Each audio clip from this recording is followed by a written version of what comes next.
Deseamos demostrar que el conjunto cociente es un espacio vectorial. Para ello necesitamos verificar que las operaciones que se definen sobre dicho conjunto efectivamente están bien definidas. Si M es un subespacio de un K espacio vectorial X, sobre X se ha definido una relación. Decimos que X está relacionado con Y si y solo si X menos Y pertenece a ese subespacio. Demostramos que esa es una relación de equivalencia. O la clase de equivalencia de X estará formado por todos aquellos elementos en el espacio de tal forma que X esté relacionado con dicho elemento.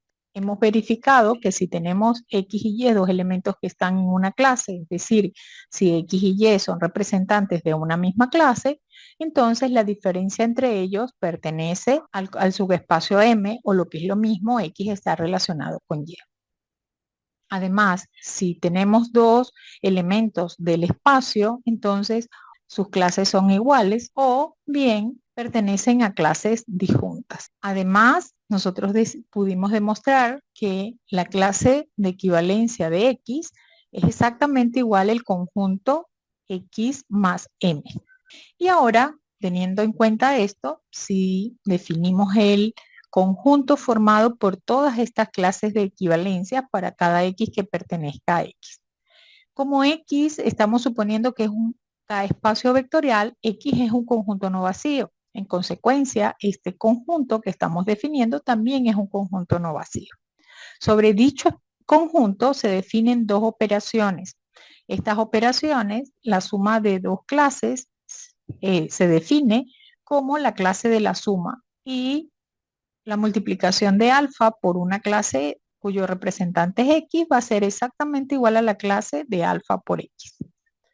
Ahora, necesitamos efectivamente garantizar que esas operaciones están bien definidas. Consideramos X1, X2 que pertenecen a la clase de X y Y1, Y2, dos elementos que pertenecen a la clase de Y. Es decir, de cada clase estamos tomando dos representantes. Ahora, que X1 y X2 pertenezcan a la clase de X significa, por lo que hemos visto antes, que X1 menos X2 pertenecen al subespacio M. De forma similar que Y1 y Y2 pertenezcan a la clase de Y, significa que Y1 menos Y2 pertenece al subespacio.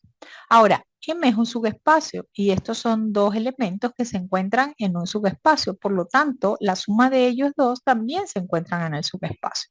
Pero esta suma que tenemos aquí, utilizando las propiedades de espacios vectoriales, las podemos reordenar y esto es igual a esta diferencia que está acá. O sea, lo que estamos diciendo es que este elemento menos este pertenecen al subespacio, lo cual significa que la clase de X1 más Y1 es exactamente igual a la clase de X2 más Y2, más de Y2. Lo que estamos obteniendo es que la clase de X1 más Y1 es exactamente igual a la clase de X2 más Y2. O sea, lo que significa es que no importa cuál es el representante que tomemos de la clase resultante o la clase suma va a ser la misma. Podemos hacer lo mismo para la multiplicación de un escalar por una clase. Consideremos X1 y X2, dos representantes de la clase X y lambda un escalar. Estos dos elementos pertenecen a esta clase, tenemos que X1 menos X2 pertenece al subespacio. Ahora, si esto es un elemento que está en el subespacio y lambda es un escalar, entonces conocemos que lambda por ese elemento también pertenece al subespacio.